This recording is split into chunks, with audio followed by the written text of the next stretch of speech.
Shalom, shalom. Bonsoir à toutes et à tous. On est très content de retrouver le Rav Shmuel Uziel grâce à Midreshet Yehuda Manitou.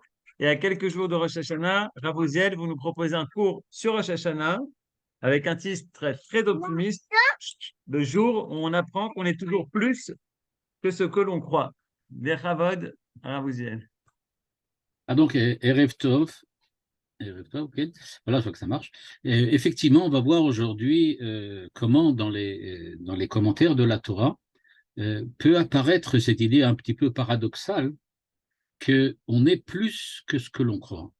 C'est-à-dire qu'il faut peut-être le voir de cette façon-là, il faut apprendre à se connaître. Parce que quand on arrive à Rosh Hashanah, on sait que c'est le début des jours de la Teshuvah, les jours de l'année dans lesquels on va essayer de faire une introspection, essayer de réfléchir sur ce qu'on est, sur ce qu'on fait. Eh bien, il faut avoir une idée, on peut dire juste et précise de ce qu'on est. Et ce qu'on va voir maintenant dans les commentaires, c'est qu'il y a effectivement toujours beaucoup plus que ce qu'on croit être. Et c'est pour ça que je voudrais commencer tout de suite à montrer le texte du Sfat Emet, qui va nous servir cette année souvent de référence. Et dans ce texte que vous avez maintenant devant vous, j'imagine, le Sfat Emet va nous dévoiler ce que nous sommes et pourquoi nous le sommes. C'est-à-dire que, contrairement à ce qu'on va pouvoir croire ou ce qu'on a l'habitude, on va découvrir que ne pas savoir ce que l'on est, c'est peut-être au fond une des qualités ou une des choses qui nous définissent le mieux. Le fait que nous ignorions qui nous sommes. Voilà ce que dit le Sfat Emet. J'espère que vous le voyez assez grand, sinon je peux encore un peu l'augmenter. Voilà. Je suppose que maintenant ça va être assez grand. Le Sfat Emet nous dit la chose suivante. Il dit Bakese le Yom Chagenu. Et il faut comprendre, dans le Sfat Emet, quand il enseigne, dans son enseignement, qui était un enseignement oral, face à ses élèves, qui a été ensuite retranscrit par la suite, soit par lui-même, il faisait des résumés de ce qu'il avait dit, ou bien par ses élèves qui écrivaient ce qu'ils avaient entendu. Et donc, chaque mot est important. Bakese le Yom Chagem. Le verset dit sur Rosh Hashanah que c'est une fête qui est bakessée, qui est cachée, qui est dissimulée, qui est occultée. Bakessé le Yom Chagim. Une des interprétations du Midrash, c'est de dire Bakessé le Yom Chagenu, que le jour de Rosh Chodesh est caché dans le jour de Rosh Hashanah. On ne fête pas Rosh Chodesh parce qu'on fête Rosh Hashanah. Donc il y a quelque chose de dissimulé dans Rosh Hashanah. Le Sfat Emet commence par nous dire Bakessé le Yom Chagenu, il y a donc quelque chose d'occulté. Il y a donc quelque chose de mystérieux dans le jour de Rosh Hashanah. Mais qu'est-ce qui peut vraiment être mystérieux?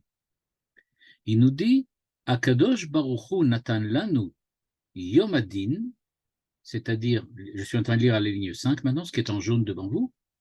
Dieu nous a donné le jour du jugement, Yom Adin, le Chag, comme une fête. On peut commencer à dire déjà que s'il y a dissimulation et occultation, c'est l'aspect joyeux de Rosh Hashanah. C'est-à-dire que Rosh Hashanah, nous dit-il, c'est Yom Adin, c'est le jour du jugement. Mais en fait, c'est un jour de fête. Et donc, il y a quelque chose de dissimulé déjà. On s'attendrait à ce que le jour du jugement soit comme tous les procès que nous passons, si nous avons malheureusement l'occasion d'en passer un, c'est quelque chose de terriblement terrifiant. Et donc, nous dit-il, le Yom Adin, en fait, c'est une fête. Et nous dit-il, pourquoi? Pourquoi le Yom Adin donc le jour du jugement est-il une fête? Parce que, nous dit-il, ou michazdo agadol asher aleinu. C'est un grand chesed, on peut dire une grande charité que Dieu nous a fait. Le fait que, Regardez, Nathan, si tu arrives à ouvrir ça. le fait que, C'est pas sur YouTube, c'est la première partie du cours. Si ça fonctionne, c'est bien. Sinon, il faut que je le mette. Donc, le fait que il y a dans la fête de Rosh Hashanah, il y a cet aspect que, d'une part, c'est une fête occultée, mais d'autre part, ça veut aussi dire que le jour du jugement est une fête. C'est quelque chose de joyeux, mais c'est occulté. Et donc, nous dit-il, Ze mechazdo agadol asher alem. Le fait que le jour du jugement soit une fête, ça veut dire en fait que Dieu, quand il nous juge, il ne nous juge pas comme un juge le fait lors d'un procès, c'est-à-dire qu'il n'essaye pas de déterminer quelles sont, on peut dire, nos erreurs, nos fautes, à cause desquelles on va ensuite être sanctionné, évidemment. Mais si le jour du jugement est une fête, ça veut dire que le jour du jugement est charitable, que ce n'est pas un jour de din, c'est-à-dire un jour de rigueur. Donc la première remarque du Sfat Emet, c'est de dire que le fait que le jour du jugement soit aussi un jour de fête, c'est-à-dire que din, le jugement, la rigueur, soit aussi simcha, la joie, c'est ça ce qui nous prouve qu'en fait, dans ce jugement, il n'y a pas que des aspects négatifs, que la rigueur semblerait nous proposer, mais il y a aussi une positivité intrinsèque qui fait que tu es jugé, mais ne crois pas que c'est tellement rigoriste. Il y a quelque chose de bien, de bon, de joyeux derrière tout ça. Et donc maintenant, le paradoxe de Rosh Hashanah, c'est précisément que nous sommes un jour de fête durant lequel nous sommes jugés. Alors, essayez de vous replacer, dans le contexte de ce que nous dit ici le Sfat Emet. Imaginez la chose suivante. Vous avez à passer, je ne sais pas, comme un militaire qui devrait passer en jugement devant ses supérieurs pour une faute qu'il a commise. Au moment où il se présente, eh bien, on le juge durant la kermesse de, je sais pas quoi, de fin d'année. Eh bien, il est bien évident que ce jugement n'a pas, on peut dire comme ça, cette dimension de sérieux, de rigueur. On aurait pu dire aussi avoir beaucoup plus que de la rigueur, mais quelque chose qui s'approche beaucoup plus de ce qui nous terrifie. Nous allons être jugés. Eh bien, il perd cette dimension-là et il a une autre dimension complètement différente. Mais comment est-ce possible? Et c'est ce que le Sfat Emet va essayer de nous expliquer maintenant. Comment est-ce possible? Comment est-il possible que un jour pareil soit considéré comme un jour de joie, alors qu'il est bien évident pour nous tous que ce n'est pas possible que ça soit à la fois l'un et l'autre. Et la réponse du Sfat Emet est extrêmement étonnante. Il nous dit, Yesh le Bnei Israël, je lis ce qui est à la ligne 6, qui Yesh bekol ish Israël, nekuda tmuna balev, sheyesh la nekuda zod vekut be'Hashem itbarach, ligne 8 en bleu, kedirtiv banim atem. Le Sfat Emet nous dit, on ne peut pas imaginer que les enfants d'Israël vont être jugés par Dieu et que Dieu ait oublié qu'il s'agit des enfants d'Israël. À savoir, comment se fait-il que les enfants d'Israël reçoivent une véritable mission à accomplir de la part de Dieu à l'intérieur de l'histoire humaine, à l'intérieur du monde globalement, et que le jour du jugement, on ne parle pas de ce fait qu'ils avaient quelque chose de particulier, qu'ils avaient une dimension particulière à l'intérieur de la création. Et, nous dit-il, il est écrit par ailleurs, Ve'amer kulam tzadikim. Ve'amer kulam tzadikim. Tout ton peuple entier, ce sont des tzadikim. C'est-à-dire, nous dit le Sfat Emet, qu'il y a donc en chacun d'entre nous, ce que j'appelais dans le titre plus que ce qu'on croit, il y a donc en chacun d'entre nous une dimension qui ne relève pas uniquement des actes que nous accomplissons, mais qui relève aussi de la finalité de notre présence ici-bas, dans le monde, face aux hommes et face à la réalité qui nous entoure. C'est-à-dire que si on reprend l'histoire de la pensée, on va voir que pendant très longtemps, par exemple depuis l'époque d'Aristote, pratiquement durant tout le Moyen Âge, pratiquement jusqu'à la Renaissance et peut-être même jusqu'à l'ère moderne, on imaginait ou on pensait que le monde était quelque chose d'absolument fixe. Tous les penseurs étaient persuadés que l'ordre du monde, la façon dont le monde est géré par Dieu, c'est quelque chose qui est absolument fixe. À savoir, chacun a sa place, chacun a sa valeur.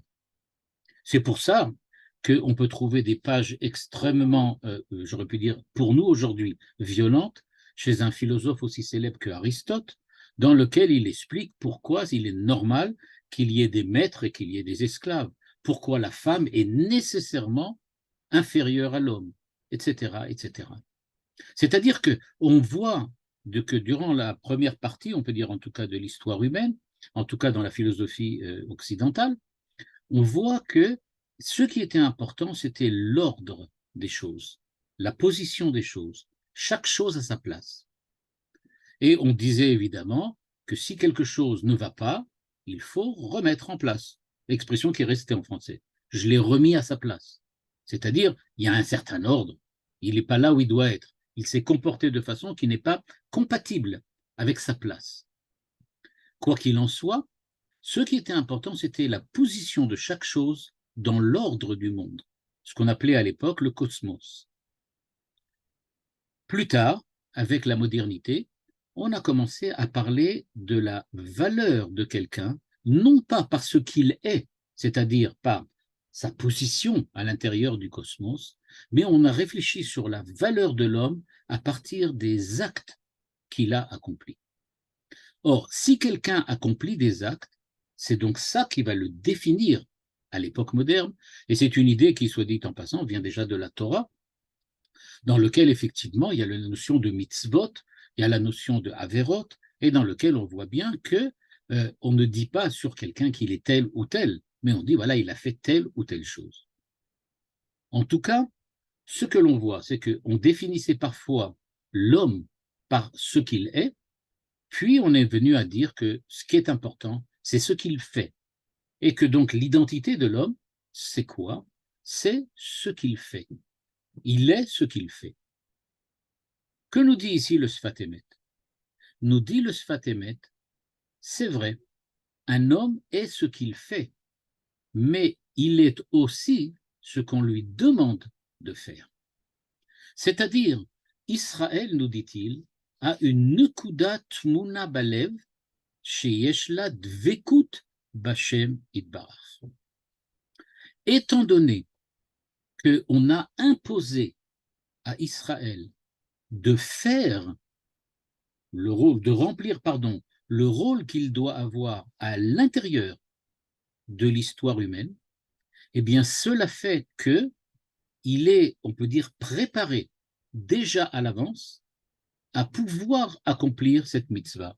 Le rabbi de Lubavitch exprime une idée qui revient très très souvent sous la plume de ses prédécesseurs et qui affirme que si l'histoire, la Hashgacha, a voulu que tu sois dans telle ou telle situation, c'est parce que tu es capable de la gérer et de résoudre les problèmes qui sont dans cette situation.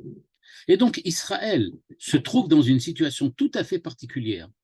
Israël a à remplir un rôle face aux nations, à remplir un rôle face aux hommes d'Israël, à chacun des individus qui composent Israël à l'époque.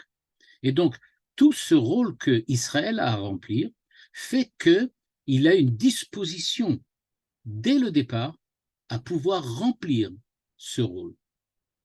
Et nous dit le Sfat Emet, c'est ce qu'on appelle Nekuda Tmuna Balev. C'est un point qui est caché, dissimulé, occulté dans le cœur de chacun.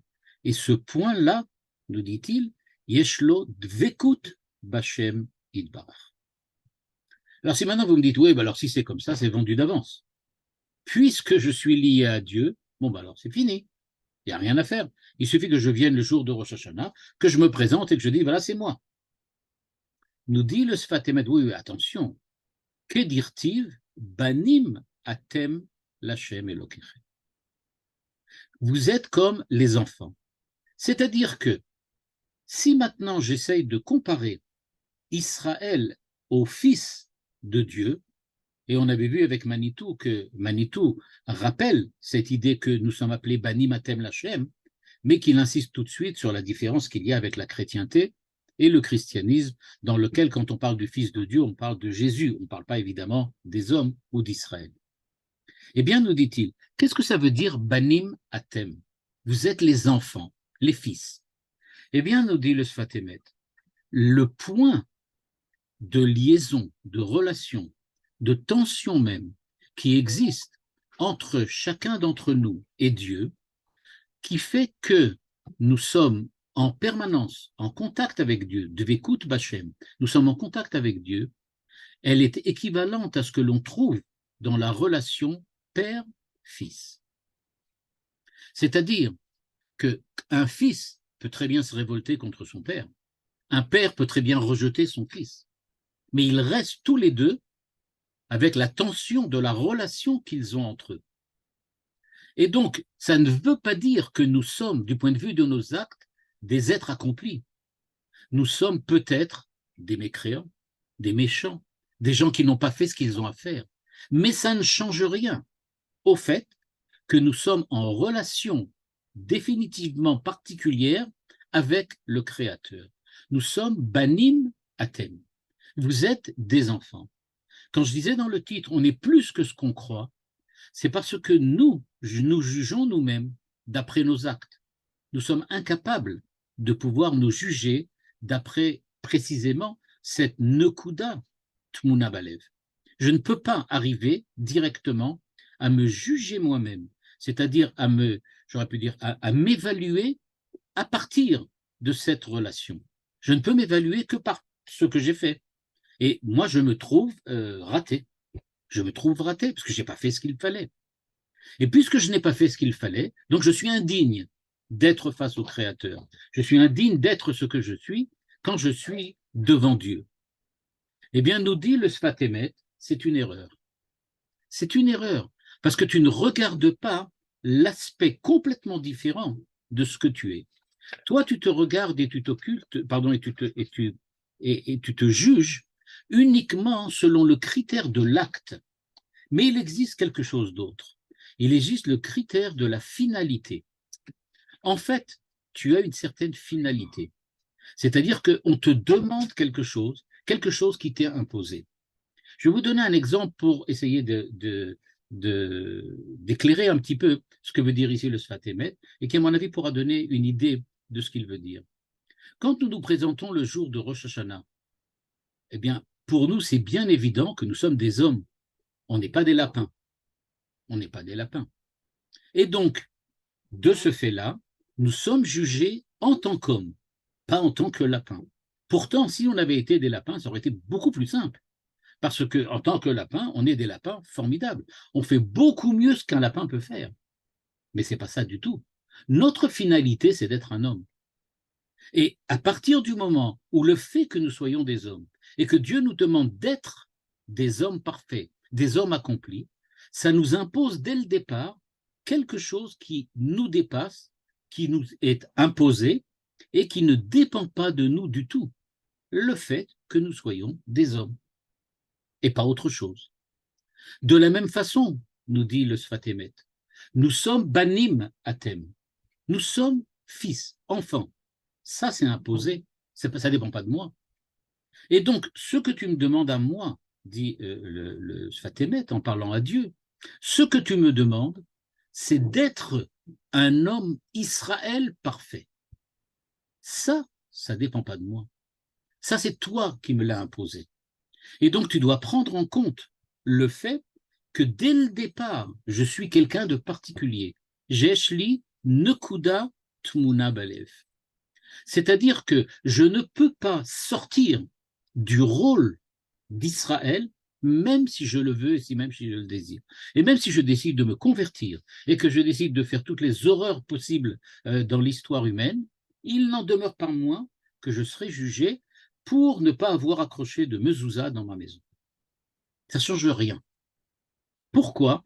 Parce que, en fait, nous dit le Sfat Emet, c'est une réalité qui nous est donnée par Dieu, et nous dit-il, Ze Chasdo Agadol. C'est comme ça. Il a choisi de nous donner cette possibilité d'être à Rosh Hashanah Israël. Et donc, on a besoin maintenant de nous juger à partir de ce point-là. C'est pour ça, nous dit-il, que en fait, c'est un jour de joie comme c'est un jour de rigueur. Où est la joie ici? La joie, elle est précisément qu'il va falloir découvrir que nous sommes plus que ce que nous croyons. Le jour de Rosh Hashanah, c'est précisément ce jour-là dans lequel Dieu va nous demander d'être autrement, d'avoir maintenant une nouvelle position vis-à-vis de nous-mêmes pour pouvoir nous présenter à Dieu de manière différente. Et donc, nous dit-il, il va falloir que maintenant, vous réagissiez comme Bani Maten, pas simplement comme des hommes qui ont agi, mais des hommes à qui Dieu attend d'eux plus que ce qu'il y a, plus que ce qu'ils sont. Et à partir du moment où on est plus que ce qu'on est, bien on va voir que ça ne va pas du tout être évident, parce que ça va nous demander donc à la fois d'être différent de ce que nous avons l'habitude d'être, et aussi, bien évidemment, d'avoir aussi un comportement différent de celui que nous avons l'habitude. Donc, pour le moment, il nous a juste posé une équation. Il nous a dit, faites attention, le jour de Rosh Hashanah, c'est un jour de fête, parce que la dimension qui va véritablement être la dimension prépondérante, ce n'est pas ce que vous faites uniquement, mais c'est cette dimension de l'être d'Israël qui, d'une part, vous a été imposée, mais qui maintenant va dépendre de votre responsabilité. Et alors, qu'est-ce qu'on fait? Eh bien, il va falloir d'abord qu'on commence à comprendre. Mais alors, pourquoi nous ne sommes pas conscients de ce que nous sommes? Pourquoi à Rosh Hashanah, on me dit, va prendre conscience de qui tu es. Dans ton introspection, tu dois essayer de te découvrir différent de ce que tu es. Pourquoi ça passe à Rosh Hashanah? Mais pourquoi pendant toute l'année, c'est pas comme ça? Pourquoi je ne ressens pas le fait que je suis différent dans le sens où le fait que j'ai quelque chose de différent, que ma relation avec Dieu, ce que Manitou appelait l'identité hébraïque, c'est ce qu'il appelait à cette époque-là, l'identité hébraïque. Le fait qu'on a quelque chose qui vient de Abraham, Yitzhak et Yaakov, quelque chose qui est venu imposer du dehors et qui nous donne, on peut dire comme ça, un cadre de vie, un cadre d'existence, un cadre identitaire qui est différent des autres, mais pas parce que nous sommes mieux ou moins bien, mais tout simplement parce que nous sommes différents. Pourquoi cette différence n'apparaît pas? Et là, vous allez voir que le Sfat Emet va nous étonner. On s'attend à ce qu'il parle d'Israël, puisqu'il nous parle de Bani Matem. Et regardez ce qu'il écrit, ligne 8 en jaune. Nekuda zot tzricha liot nistar ba'adam shelo yeh kitrug alav. Brusquement, au lieu de nous dire Israël est différent, il nous parle de l'homme globalement et nous dit l'homme, pas seulement Israël, mais l'être humain en général, ne peut pas prendre conscience de cette identité parce que sinon, il y aurait kitrug alav, chez loye nikar alpana vayitron, shieshlo alkol anivraï. Ce que Dieu a fait, c'est qu'il n'a occulté cette vision, ou plutôt cette identité. Nous n'avons plus la vision de ce que nous sommes parce que nous devons nous considérer comme n'importe quelle des créatures et pas autre chose qu'une créature. Je vous rappelle le midrash que Manitou citait aussi très souvent. Un midrash dans lequel il est écrit que l'homme a d'instinct, quand il se sait supérieur aux autres créatures, il a d'instinct l'envie, le désir de se définir comme un Dieu. Et donc, nous dit le Sfat Emet, l'homme d'instinct va arriver à la Avodah Zara, à l'idolâtrie. Comment empêcher qu'un homme arrive à l'idolâtrie? Mais en fait, un homme, c'est quelque chose de particulier. Bani matem. On a quelque chose de particulier qui fait que nous sommes dans une relation interpersonnelle avec le Créateur dès notre naissance et jusqu'à la fin de notre vie. Cette relation interpersonnelle qui nous permet de prier, qui nous permet de bénéficier de la Hashgacha, de la providence divine, cette relation interpersonnelle que nous avons avec le Créateur, pourquoi elle nous est tellement, on peut dire, occultée, dissimulée? Parce que sinon, on ne serait pas une créature. On aurait tendance à s'attribuer une espèce de divinité, une espèce de valeur divine. C'est pour cela, nous dit-il, que Dieu nous a fait une grande charité. Il nous a occulté ce que nous sommes. Et une fois par an, il vient et il nous dit, il va quand même falloir que vous preniez en compte, que vous réalisiez qui vous êtes. Et donc, d'après le Sfat Emet, je vais devoir maintenant, ce jour de Rosh Hashanah, essayer de définir ce que je suis. Pour pouvoir essayer d'illustrer ça encore une fois, d'une manière peut-être plus terre-à-terre, tous les ans, il y a la fête de Rosh Hashanah, et tous les ans, on va au Beth Knesset, on prie, on entend le shofar, on commence déjà à revenir faire tchouva, etc. Bon, on ne parle pas des fautes encore, on en parlera surtout à Yom Kippour, mais il y a déjà, Yom Hadin, on est déjà en train de passer le jour du jugement. Eh bien, nous dit le Sfat Emet, tout ça c'est bien beau, tout ça c'est bien beau, mais est-ce que c'est vraiment sérieux? Est-ce qu'on est sérieux quand on le fait? C'est-à-dire, on va se remettre dans la situation. Je viens le jour de Rosh Hashanah devant, dans le Beth Knesset pour prier, écouter le shofar. Est-ce que vraiment j'ai conscience que je suis le jour du jugement face à Dieu? Est-ce que vraiment j'en suis conscient? Est-ce que vraiment c'est quelque chose qui m'interpelle? Et pas simplement que sur le papier, c'est écrit que c'est le premier Tishri et que je vais aller maintenant au Beth Knesset. Mais est-ce que c'est quelque chose qui m'interpelle au niveau de mon existence, au niveau de ma manière d'être, au niveau de ma vie? Est-ce que je prends ça au sérieux? Ou bien j'accomplis simplement ce qui est écrit dans le Shulchan Aruch? C'est très bien, hein, je ne remets pas en cause, évidemment. Alors, mais est-ce que c'est vraiment sérieux? Le Sfat Emet nous dit oui, c'est extrêmement sérieux. C'est à tel point sérieux qu'il va falloir que maintenant tu prennes conscience de ce que tu n'es pas, c'est-à-dire ce que tu crois être. Tu es persuadé que tu viens devant Dieu et que tu es Shmuel qui vient maintenant devant Dieu. C'est pas du tout ça. Le Shmuel dont tu parles, c'est pas lui qui nous intéresse.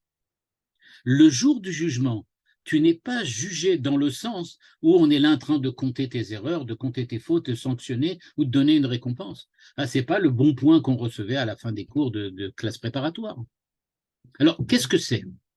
Eh bien, nous dit-il, le jour de Rosh Hashanah, ce qui est important, c'est que tu vas te retrouver face à Dieu pour découvrir qui tu es. Et ce que tu vas découvrir est particulièrement important. Tu vas découvrir que tu es face à Dieu, face à la transcendance. Tu es devant Dieu en permanence, pas seulement le jour de Rosh Hashanah. Le jour de Rosh Hashanah, c'est le jour où solennellement on découvre qu'en fait, c'était Rosh Hashanah toute l'année. Toute l'année, c'est Rosh Hashanah. Toute l'année, c'est le jour du jugement. Je rappelle que Manitou, par exemple, disait que quand on parle Alken Ya'amid Bemishpat, qu'on va se mettre face à Dieu, on va être jugé par Dieu, il disait toujours, c'est pas à la fin des temps que ça a lieu, que l'humanité est jugée. C'est à chaque instant de son existence que l'humanité est jugée. Dieu nous juge à chaque instant. Mais pour qu'il puisse nous juger à chaque instant, il faut qu'on soit conscient qu'on est face à lui, qu'on est devant lui. C'est ça Rosh Hashanah. Rosh Hashanah, c'est cette prise de conscience qu'on est devant Dieu en permanence, pas seulement le jour de Rosh Hashanah. Et donc, nous dit-il, c'est pour ça que c'est dissimulé durant toute l'année. Parce que si jamais, durant toute l'année, on te disait « vis de comme si tu étais le jour de Rosh Hashanah », on ne pourrait pas. On se prendrait pour des dieux.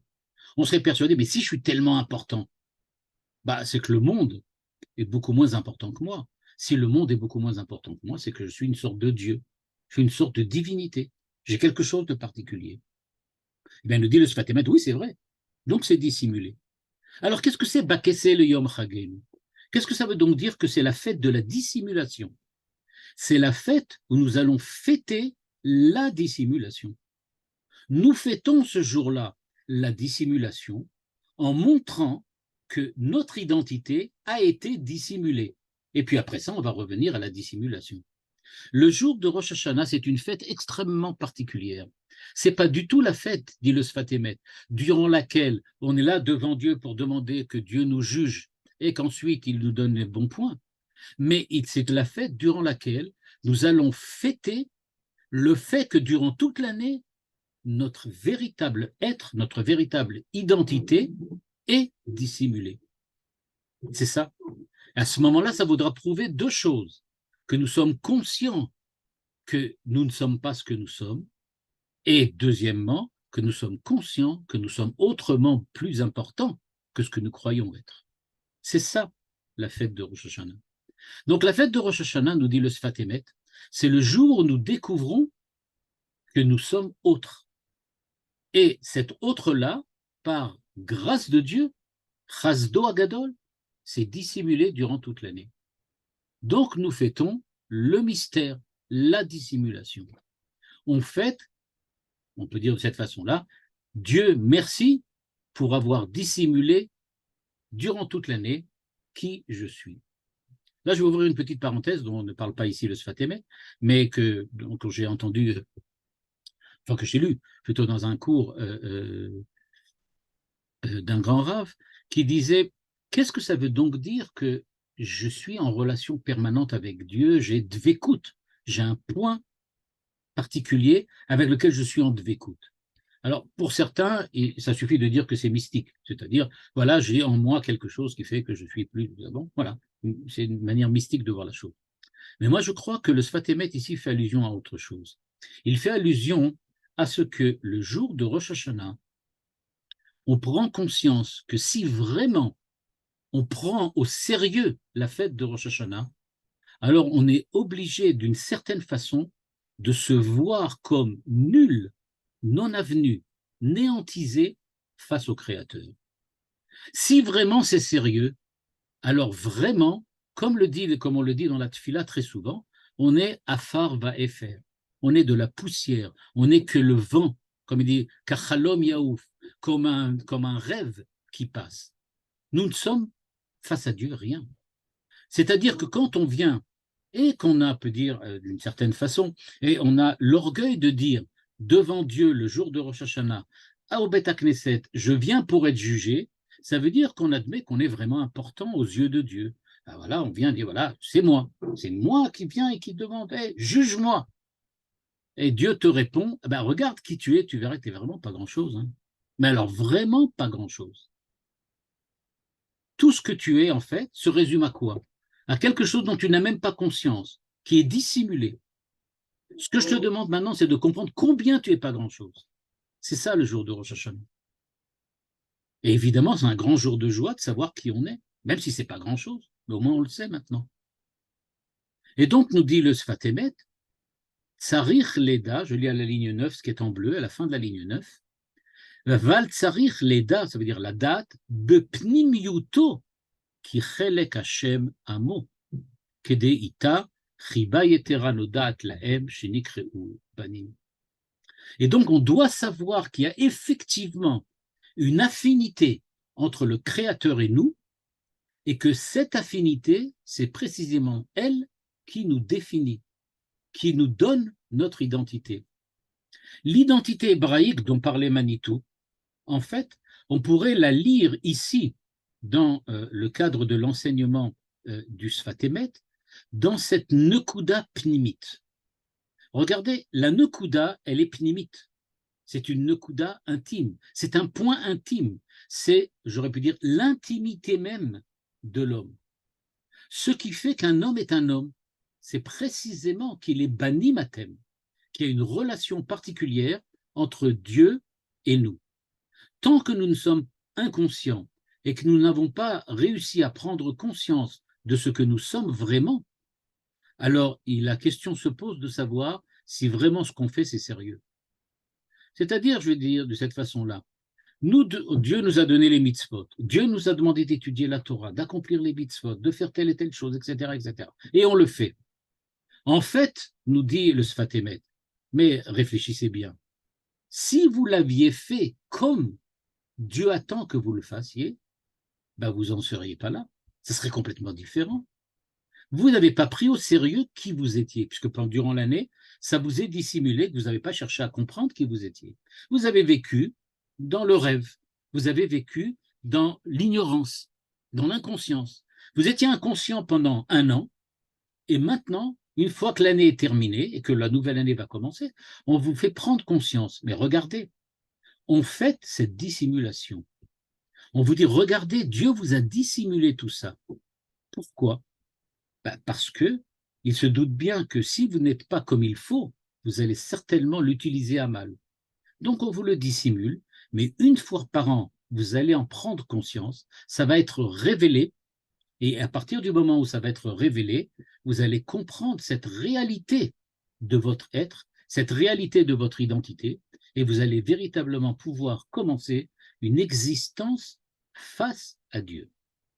Le son du chauffard est là pour réveiller. Mais réveiller de quoi? Eh bien, réveiller de la dissimulation, du sommeil, de l'inconscience, de l'ignorance. C'est ça le bruit du chauffard. On pourrait dire que c'est un petit peu comme le cri de quelqu'un qui dit attention. Quand on dit à quelqu'un qui va tomber ou qui va glisser attention, on ne lui explique pas exactement où est la peau de banane, on ne lui dit pas non plus qu'il y a le trottoir, on ne dit rien du tout. Qu'est-ce qu'on dit? Attention, réveille-toi, il y a quelque chose. C'est ça ce qui passe avec le chauffard. On n'essaye pas d'enseigner quelque chose à Rosh Hashanah. On n'essaye pas de faire comprendre quelque chose. On essaye de réveiller l'homme à ce qu'il est. Comme je le disais dans le titre, à comprendre qu'il est plus que ce qu'il est. Tu n'es pas seulement ce que tu es. Le Rav Nachman de Breslav, un autre grand maître du chassidisme, a pris ça dans une direction un petit peu différente, mais qui est aussi importante. Il disait, qu'est-ce que ça veut dire qu'on demande à la personne de se réveiller, à la personne de prendre conscience de qui il est? C'est de savoir en fin de compte que le fait que tu sois beaucoup plus que ce que tu es te permet de comprendre combien ta responsabilité est énorme. Il faut que tu prennes conscience qu'à partir de maintenant, qu'à partir de Rosh Hashanah, tu as une responsabilité de faire ce qui est écrit dans la Torah, d'accomplir ce qui est écrit dans la Torah d'une manière complètement différente, qui soit digne vraiment de ce que tu es. Quand on demande à un lapin d'être un lapin, ça ne demande pas grand-chose à faire, à part manger et se reproduire. Quand on demande à un homme d'être un homme, ça demande à être en relation avec Dieu. Et la question qui se pose, dit le Sfat Emet, c'est la veille de Rosh Hashanah, est-ce que vraiment tu as vécu cette année telle qu'il le faut? Ou je vais poser cette question plus simplement, est-ce que vraiment tu as vécu? Est-ce que vraiment l'année qui a passé, c'était vraiment une véritable année? Ou bien c'était un simulacre? Tu as cru que tu vivais, mais c'était dissimulé.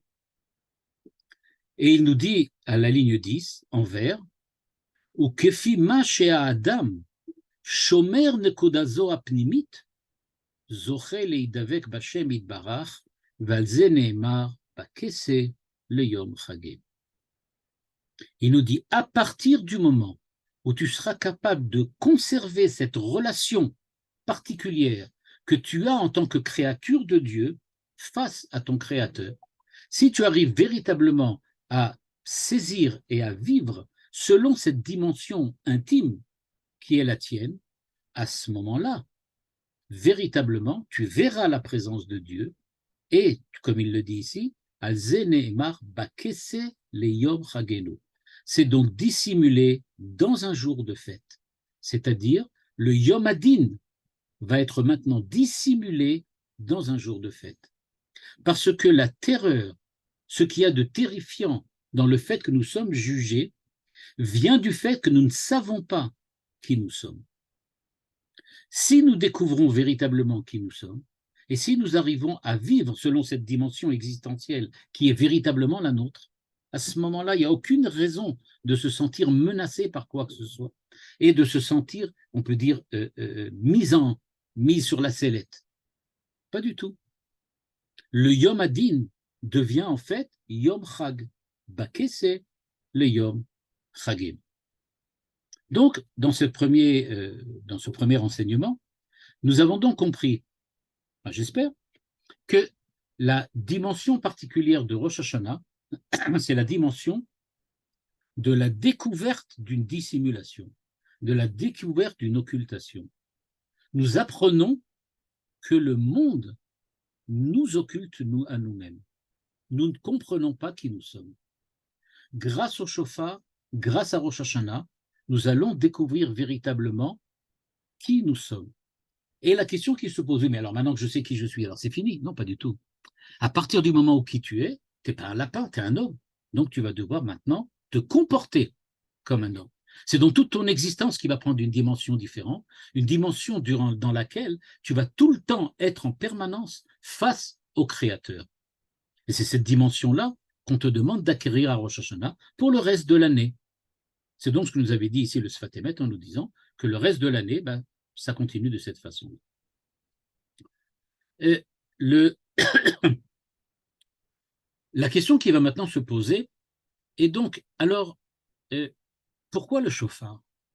Qu'est-ce que le shofar vient faire ici et pourquoi on a choisi particulièrement le shofar? Bon, j'ai expliqué tout à l'heure que c'était un appel à être différent. Le Sfat Emet nous apporte une dimension à cet appel, à cette interpellation. Il nous dit ici à la ligne 27, dans un autre enseignement, dans une autre année, il nous dit la chose suivante. Il est écrit « Le'olam Hashem dvarcha nitzav bashamay ». Nimtza, dit-il, je lis à la ligne 27, « Shoresh kol davar v'kiyumo hu hamekor v'anekuda shenimshechet min ha'ma'amar shel Hashem yitbarach v'zeu atkiyot shehu kol belidig » Nous dit le Sfat Emet, pourquoi on vous a dissimulé ce que vous étiez, pour que vous sachiez que vous êtes une créature, que vous avez été créé par Dieu. C'est donc que quand j'entends le shofar, je vais réaliser que je suis créature de Dieu, c'est-à-dire en relation avec lui, ça veut dire face à lui, ça veut dire différent, tout ce qu'on a dit jusqu'à maintenant. Mais qu'est-ce que ça veut dire aussi, nous dit le Sfat Emet? Ça veut nous dire que le shofar vient reproduire l'acte même de la création. Quand on sonne du shofar, on peut dire que nous sommes recréés. C'est une récréation, mais pas vraiment un arrêt entre les deux cours. C'est une recréation. Nous sommes créés à nouveau grâce au shofar. Parce que tant que nous ne prenons pas la dimension, que nous ne prenons pas conscience de la dimension particulière qui est la nôtre, alors on n'est pas là, on n'est pas vivant, on n'est pas créé, on n'est pas existant. À quel moment serons-nous existants? Quand vraiment j'aurai compris, c'est-à-dire j'aurai saisi, pris conscience de ce que je suis vraiment. Donc ça veut dire que le shofar a véritablement un rôle créateur. On va écouter le shofar, pas pour penser j'ai mal fait ou j'ai fait telle chose, mais pour penser que, en fait, maintenant, à cet instant précis où le shofar sonne, ça y est, je suis quelqu'un d'autre. C'est-à-dire, je suis ce que je suis. Regardez comment le dit le Sfat Emet. Shoresh kol davar v'kiyumo ou hamekor v'anekuda shenimshechet min ha'ma'amar. C'est-à-dire, le verset dit le Olam Hashem dvarcha nitzav bashamayim. Ta parole, Dieu, Hashem, dvarcha, ta parole, Dieu, le Olam, de toute éternité, nitzav bashamayim, elle est présente dans le ciel. Un enseignement du Baal Shem Tov que rapporte le Admor Hazaken dit que, en fait, la création, et c'est l'idée que reprend ici le Sfat Emet, et c'est une idée qu'on avait vue très souvent chez Manitou, la création, ce n'est pas un acte qui a eu lieu, un acte historique, un moment historique ou même un instant historique. La création, c'est la permanence de la relation de l'homme et de la créature. C'est ça la création. C'est qu'à chaque instant, la créature est créature. C'est ça une création. Une création, c'est pas prendre un tableau, prendre de la peinture et faire un beau tableau. C'est pas une création. La création artistique, c'est qu'à chaque instant où je regarde le tableau, je vois la créativité de l'auteur. Quand, je sais pas moi, Léonard de Vinci fait un tableau, eh bien, ce tableau, à chaque instant, il est comme pour moi recréé devant moi. C'est comme s'il le peignait encore une fois devant moi.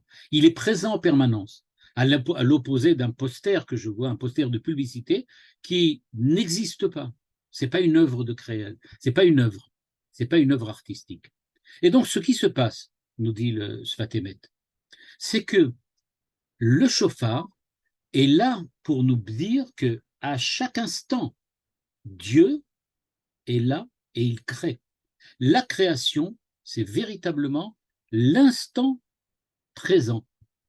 Nous vivons, nous avons la chance de vivre l'instant présent. Cet instant présent que nous vivons durant notre existence, c'est précisément l'instant de notre création.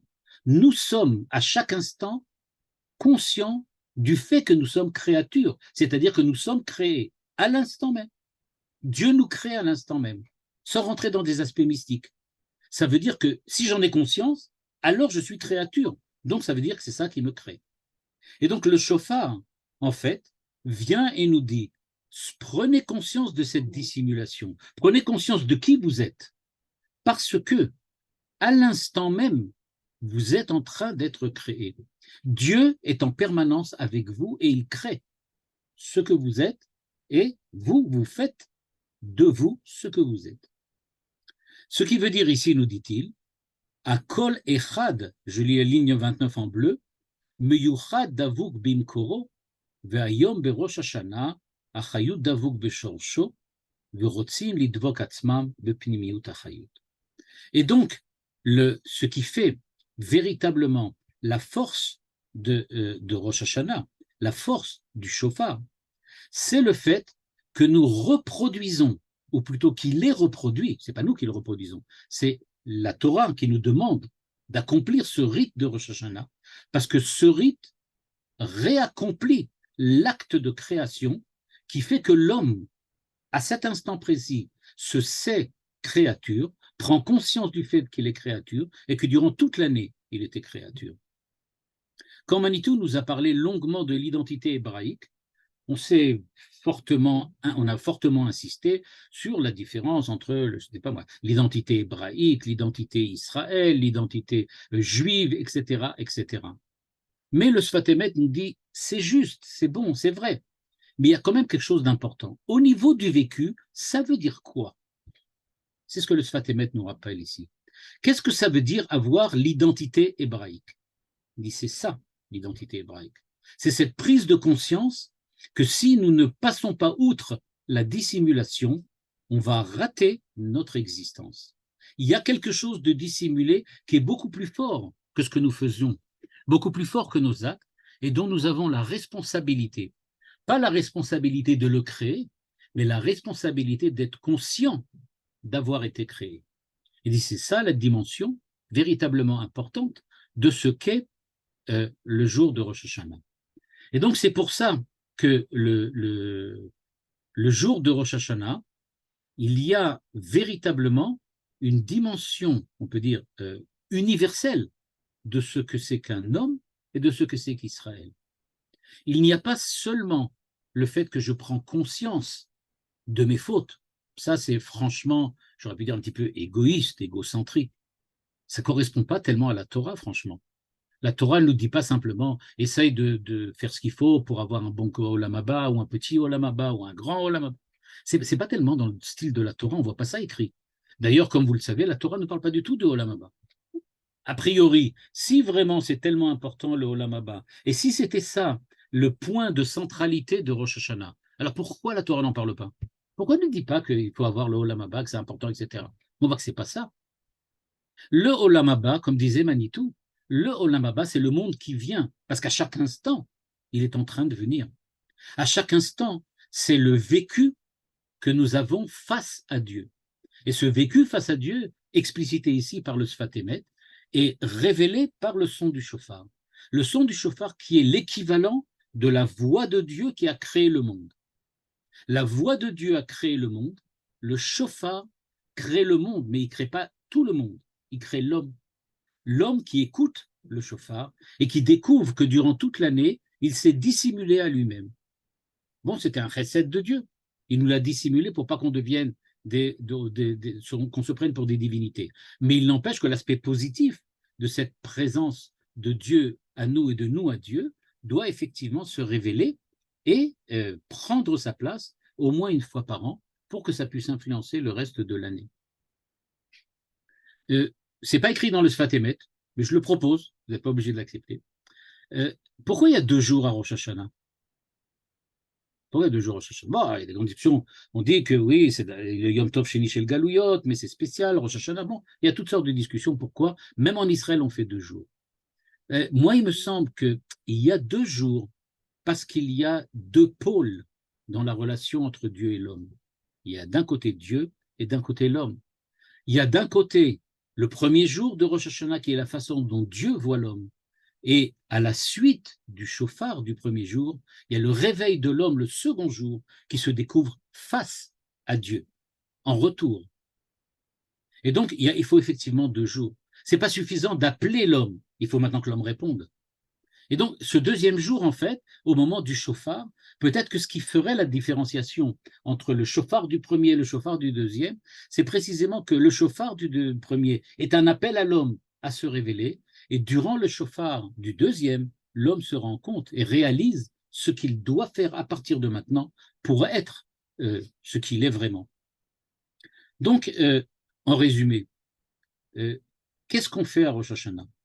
Eh bien, à Rosh Hashanah, on découvre, on enlève le mystère. Nous avons eu une année entière dans laquelle nous nous sommes laissés emporter par l'aspect mystérieux de nous-mêmes et du monde. C'est-à-dire que nous avons accepté de vivre à côté de nous-mêmes, à côté de ce que nous sommes vraiment. Nous nous sommes dissimulés à nous-mêmes. Le jour de Rosh Hashanah, on découvre véritablement que nous ne sommes pas ce que nous sommes et que nous sommes beaucoup mieux. Et comme je le disais tout à l'heure, au nom de Rabbi Nachman de Breslav, on peut dire la première cause qui fait qu'un homme se trompe et accomplit des actes qu'il regrette ensuite, c'est parce qu'il se considère moins bien que ce qu'il est. Si quelqu'un avait véritablement conscience de qui il est, il ne se permettrait pas d'agir mal. Pourquoi nous agissons mal, dit le Rav Nachman de Breslav? C'est parce que nous avons tendance à croire que nous sommes perdus d'avance, que quoi qu'il arrive, de toutes les façons, jamais on n'arrivera à être bon, jamais on n'arrivera à être ce qu'il faut, jamais on pourra véritablement acquérir cette dimension qui est véritablement la nôtre, parce que tout est foutu d'avance. Le jour de Rosh Hashanah, l'appel du shofar, nous dit-il, c'est une recréation. Dieu te dit, ok, je te recrée, ça y est, je recommence. On recommence à zéro. Je te recrée. Est-ce que tu es conscient maintenant de qui tu es? Je te rappelle qui tu es. Et à partir de ce moment-là, on peut effectivement entamer une année durant laquelle on peut être quasiment sûr que ça va diminuer notre tension envers le mal et que ça va nous permettre d'agir de manière différente afin que l'année prochaine, nous arrivions face à Dieu, conscients que c'est vraiment Dieu qui est face à nous et que c'est bien nous qui sommes présents durant ce jour de jugement. Voilà, je suppose que vous pouvez peut-être ouvrir les micros et si vous avez des remarques, Besimcha Rabba. Chazak Baruch Ravouziel. C'était Ok. magnifique comme d'habitude. Vous pouvez réagir. Voilà, j'arrête le partage de l'écran. Vous pouvez intervenir, poser des questions. Bechavod. Ravouziel, excusez-moi. Pardon. Nakasha? Quand est-ce qu'on se dissimule à nous-mêmes de nouveau? Parce que c'est bien gentil de dire, bon, le jour de Rosh Hashanah, on est conscient. Et après, bon, de nouveau, on perd cette conscience de qui nous sommes. Quand? Tout à fait, tout à fait. Et Parce une que- vie, toute une vie peut se passer comme ça. Ben D'après ce que oui, ben oui, moi, j'ai oui. jamais entendu ça. Je me dis, c'est pas possible. C'est incroyable. Effectivement. Ben, c'est incroyable, mais vrai, c'est ce que nous dit le Sfat Emet. Nous nous Ouais. dissimulons à nous-mêmes. Mais nous nous dissimulons à nous-mêmes parce que, dit-il, si je ne suis pas véritablement un être accompli et parfait, j'aurais tendance à utiliser le fait que je sache que je suis quelqu'un d'exceptionnel à des fins qui sont des fins négatives. C'est Ah, ça, être avodazara. Si on donne à quelqu'un, on lui dit, tu sais, tu es le fils du préfet. Bah, en tant que fils du préfet, il va se permettre de faire n'importe quelle bêtise, puisqu'il ne pourra pas être puni. Donc, si je veux qu'il devient quelqu'un d'adulte et d'accompli, je vais devoir lui cacher qu'il est le fils du préfet pour qu'il puisse se considérer et devenir quelqu'un qui soit digne d'être une identité humaine. Il dit, c'est bah ça, alors, effectivement, d'accord. c'est ce qu'on apprend à Rosh Hashanah. On te Mais dit, d'accord, mais on alors, essaye. d'après ce que vous dites, donc le reste de l'année, eh ben, finalement, si on se dissimule soi-même son identité, c'est mieux parce qu'au moins, comme vous dites, on n'aura pas conscience de qui on est. Et si jamais on faute, eh ben, ça ne nous paraîtra pas quelque chose de terrible ou de terrifiant.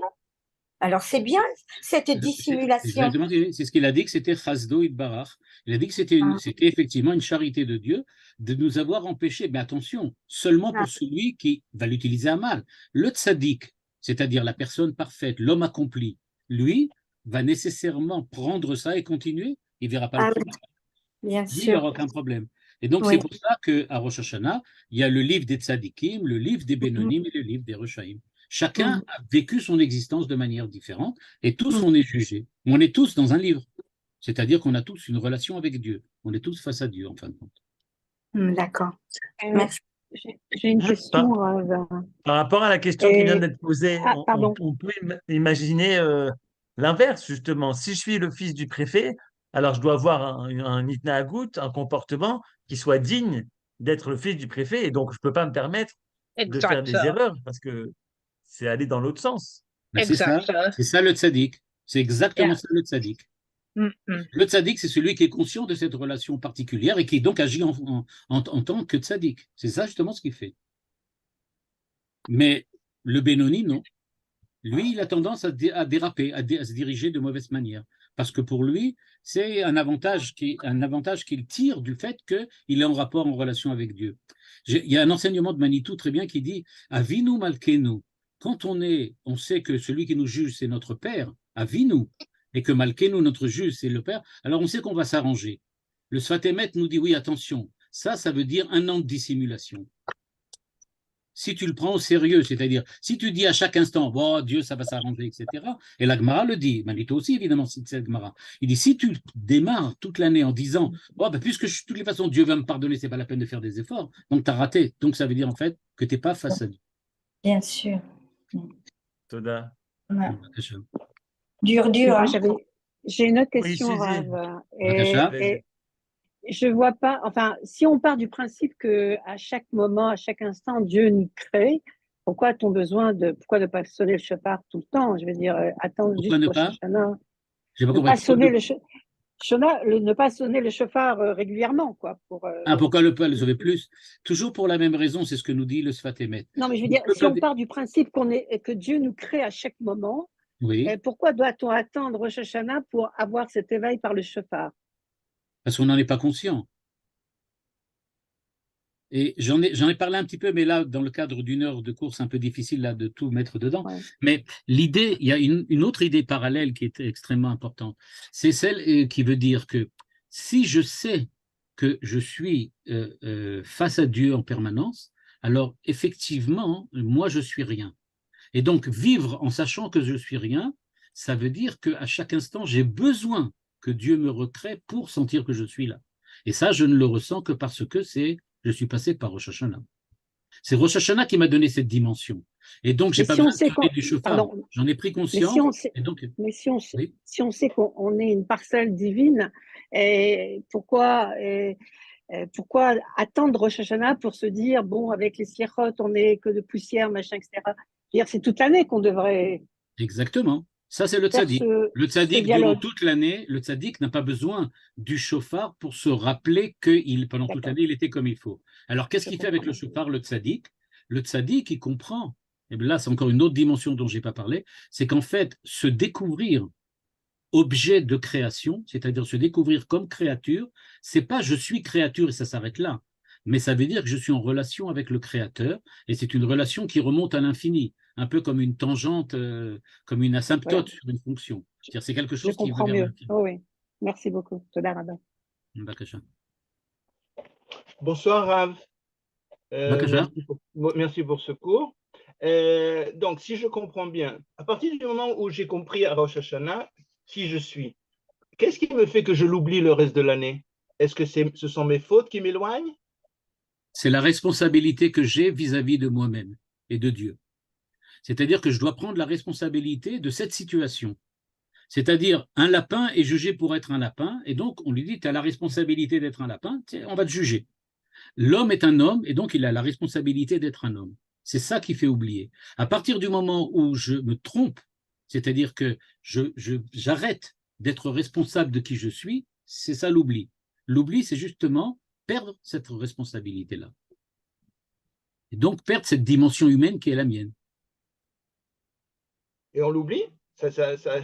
C'est ça, ça s'appelle pas un oubli dans le sens « Ah, je m'en rappelle plus », mais ça veut dire que j'ai opéré un choix responsable qui m'a entraîné sur une voie qui me dit qu'à partir de maintenant, je ne suis plus responsable de ma responsabilité, c'est-à-dire j'accomplis une faute et avera goreret avera, ça veut dire que j'ai perdu une certaine liberté, j'ai perdu une certaine responsabilité. Je ne suis plus moi-même maintenant. C'est ça la avera. Parce que sinon, je n'aurais pas fait une avera si j'étais vraiment conscient de qui j'étais.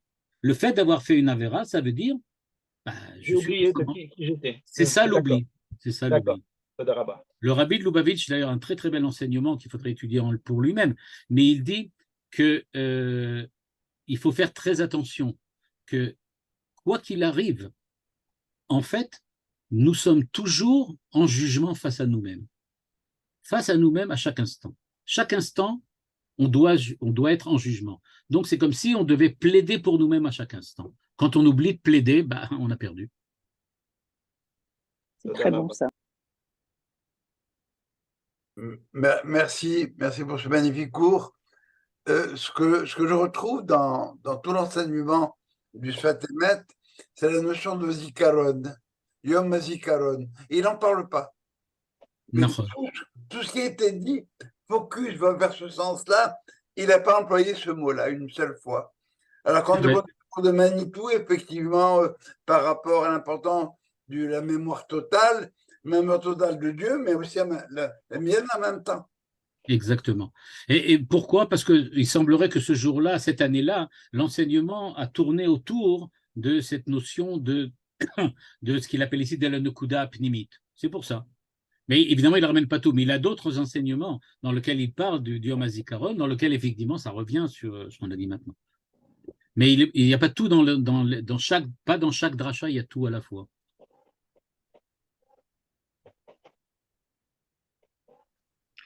Finalement, la condition humaine, elle est quand même relativement pessimiste au départ.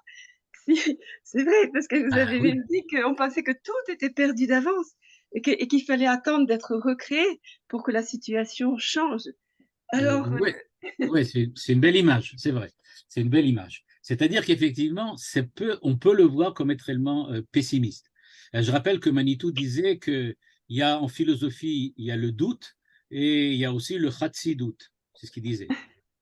Et donc, la chassidout, elle a ce côté-là, elle a le chassidout. C'est-à-dire, il y a ce côté pessimiste, il y a ce côté dissimulé, mystérieux, occulté. C'est-à-dire, on est dans un monde dans lequel il manque quelque chose. Il manque quelque chose, c'est vrai. Mais c'est ça la beauté de la pensée chassidique, c'est qu'elle nous met face à cette pensée du manque, à cette pensée du doute. On peut ne pas l'apprécier. Chez les Lubavitch, par exemple, le rabbi de Lubavitch dit toujours, chez nous, il n'y a aucun doute. Il n'y a pas de doute sur rien du tout. Alors c'est ça encore plus intéressant. Alors comment voyait-il les choses? Différemment que le Sfat Emet, mais presque pareil.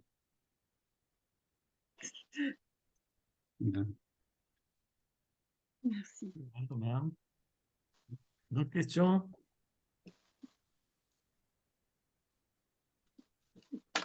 Yofi. Toda Rabba Rav Uziel. On se retrouvera donc la semaine prochaine avec vous, Oui, juste ben, avant. on retrouvera le Sfat Emet avec Yom Kippour.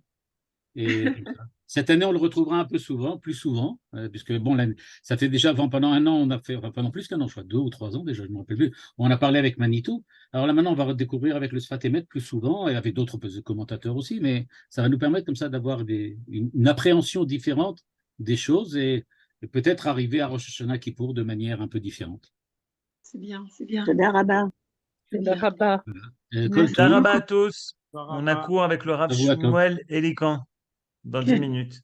Kol Tov. Comme tout.